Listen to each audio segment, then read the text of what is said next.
আপনার এখনো অবশ্য আমি জানি কিছু কিছু ব্যাংকের আছে বলে যে আমার এফডিআর চালু হচ্ছে না, দিচ্ছে না, 1 লক্ষ টাকা থেকে 20,000 টাকা দেয়। আমরা বলছি বাংলাদেশ ব্যাংকের গভর্নরকে বলছি কিছু টাকা দাও, বলে আমি দিয়েছি 1,000 কোটি টাকা কয়দিন আগে। এক ব্যাংকে কালকে আমার দেখা হলো স্যার মাত্র 500 কোটি টাকা দিয়েছে। আমি বলি মাত্র 500 কোটি টাকা, বলে 500 টাকা দিতে হবে কেন আপনাকে, ডিপোজিটের টাকা আছে না? স্যার কোথায় টাকা, এখন আমি বলে যে কোথায় টাকা। চিন্তা করে কীরকমভাবে ব্যাংকগুলোকে আমরা নিঃশেষ করে দেওয়া হয়েছে। এবং এইগুলির রেসপন্সিবিলিটি আমরা নিয়েছি, ডোনারদের বলেছি আমরা দেব। এবং ডোনারের আমি তো 6-7 দিন ওয়ার্ল্ড ব্যাংক এমএর সাথে কথাবার্তা বলে আসছি। প্রথমে আমাদের কমিটমেন্ট যে all loan will be pay, নাহলে ওরা কেন টাকা দেবে। আমি আইএমএফ থেকে আমরা 3 বিলিয়ন চেয়েছি, ওয়ার্ল্ড ব্যাংক থেকে একবার সর্বশেষ করলে 6-7 বিলিয়ন চেয়েছি। ওরা they have a very positive attitude. আমাকে গালিগালাজ শুনতে হয়নি, যে প্রশ্ন অনেক হিসেবে জবাব দিতে হয়েছে, অনেক কঠিন শর্ত, কঠিন বলবো না, মোটামুটি শর্তগুলো রিজনেবল, ওরা হচ্ছে এগুলি করো, and we are getting. So একেবারে হতাশ হয়ে যাচ্ছি, বাংলাদেশ আর এগুলো না, এটার কোনো কারণ নেই। ব্যবসার একটু হয়, তাতে অনেক রকম সুবিধা অসুবিধা আছে, সেটা we are trying to address. আমি অনেক সময় একটু ফ্রাস্ট্রেশন ইস্যু করি, মূল্যস্ফীতি কমছে না কেন? আমি বলবো না, আজকেও প্রধান উপদেষ্টা আমাকে একটা এসে পাঠালেন, দেখো তো মূল্যস্ফীতি কমছে না কেন? আমি মূল্যস্ফীতি আমি কমাবো, ট্যাক্স কমে দিয়ে পেঁয়াজের উপর 0 ট্যাক্স, আলুর উপর 0 ট্যাক্স, সুগারের উপর ট্যাক্স করতে করতে পরে আলটিমেটলি আমি বলছি কদিন পরে আমি ওনাকে বলছি কদিন পরে আপনিও বেতনই পাবেন না যদি সব দিয়ে দিই আমি ট্যাক্স সে করে, রাজস্ব আদায় যদি না হয়। তবু উই হ্যাভ ডান ইট। এবং আবার সয়াবিন বোধ হয় আবার দিতে হবে $100-150 পাঠাতে হবে।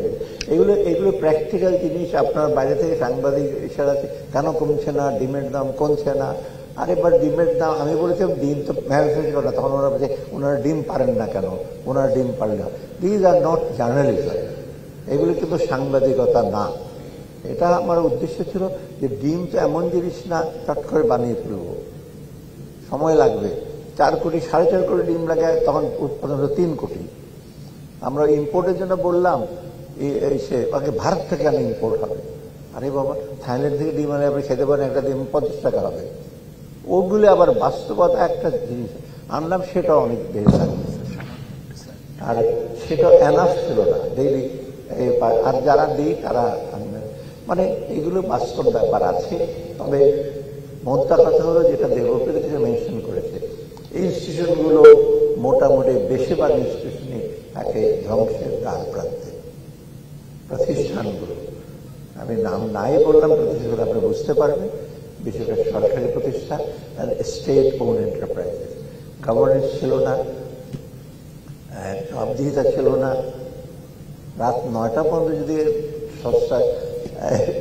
সংসদে বসে থেকে সই করার জন্য যিনি বলবেন আর 9টার দিকে একটা ডিরেকশন আসবে আমি সই করে দেবো, সেটা আমি নাই বললাম, সেই বসে থাকতেন রাত 9টা 10টা পর্যন্ত। সেই রকম প্রধান হলে তো ইনস্টিটিউশন এই অবস্থা আছে। আর এইটা একটা দিক হলো তথ্যের ব্যাপারে। তো আমি তো এগুলো ফেস করছি এখন। আইএমএ পড়ানো তোমার তথ্যটা গত পরশুদিন ফাইন্যান্স সেক্রেটারি, ক্যাবিনেট সেক্রেটারি বসেছে, একটা ব্যাপার আছে তথ্যের ব্যাপারে, হাউ টু রিকনসাইল। তখন তাদের দায়িত্ব আমি বলছি তোমরা বসে ঠিক করো যে তথ্যের কতগুলো অ্যাডমিনিস্ট্রেটিভ ব্যাপার আছে, ফ্লো হয় না, তথ্যগুলো সঠিক হয় না। যদিও এই দায়িত্ব বিবিএস এবং অন্যদের, কিন্তু সেখানে সরকারের বিশেষ করে ফাইন্যান্স ডিভিশনের একটা বিশেষ রোল আছে। কারণ এইগুলো আলটিমেটলি কিন্তু আমাদের জবাবদিহি করতে হয়। তোমার ইনফ্লেশন এত, তোমার ডেফিসিট কেন, এরিয়ার কত হয়েছে, এনার্জি প্রাইস ডিসক্রিপেন্সি কেন, এইগুলো। অর্থাৎ এই যে তথ্যের প্রবাহটা ঠিক না,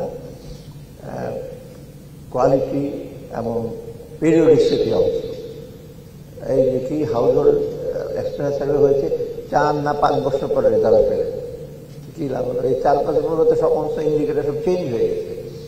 অথবা তথ্য একটা ইনস্টিটিউশনের একটা ব্যাপার, একটা স্বচ্ছতা জবাবদিহিতার ব্যাপার ছিল না। মানে কি, একজন আসছেন হেলথ সেক্টর ক্লাসিক এক্সাম্পল, বহু অনিয়ম হয়েছে।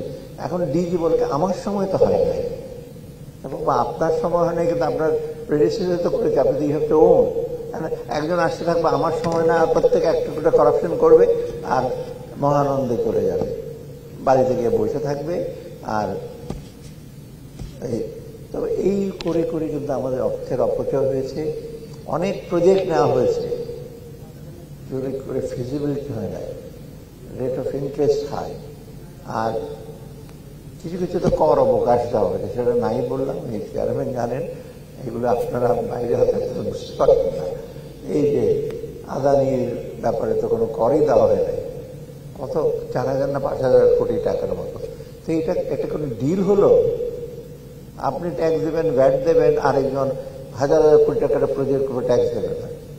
এখন তো ডিফিকাল্ট হচ্ছে, বলছে বন্ধ করে দিচ্ছে কোনো রকমে। সেই দিন বোধ হয় $100 মিলিয়ন দেওয়া হলো, আদানিকে বোঝানো হলো তোমরা পাও, টাকাটা আমরা দেবো, কিন্তু আমরা এটা সময় মতো। আপনি আরো আশ্চর্য হয়ে যাবেন, ফার্টিলাইজারের বিল আমি যাওয়ার পর দেখি $135 মিলিয়ন দেওয়া হয় না একটা সংস্থা। ওরা বলে যে মিস্টার অ্যাডভাইজার উইল স্টপ।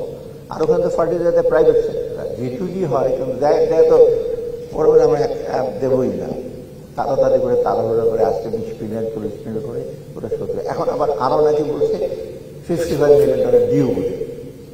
এই যে ফরেন রিজার্ভটা কমে গেছে, সে হয়েছে, এটা কৃতিত্ব বাংলাদেশ ব্যাংকের।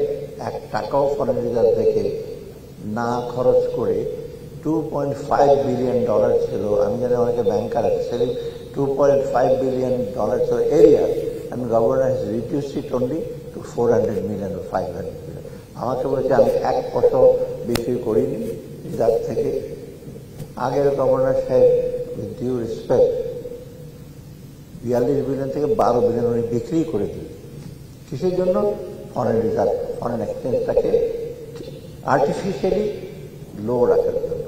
একটু ক্রিপিং ডেপ্রিসিয়েশন হতো, 82 টাকা থেকে 85 হঠাৎ $1,01,03 রিটার্নটা, তবু 12 বিলিয়ন টাকা বিক্রি করে দিয়ে নিঃশেষ করে দিয়ে উনি মহানন্দে আছেন, কোথায় যায়নি, না যাই হোক, বিক্রি করে দিয়ে চলে গেল। ওই পলিসি লিগেসি, রং অনেকগুলি পলিসি যেগুলো নেওয়া হচ্ছে, সেগুলো আমরা উত্তরাধিকার সূত্রে আমরা পেয়েছি।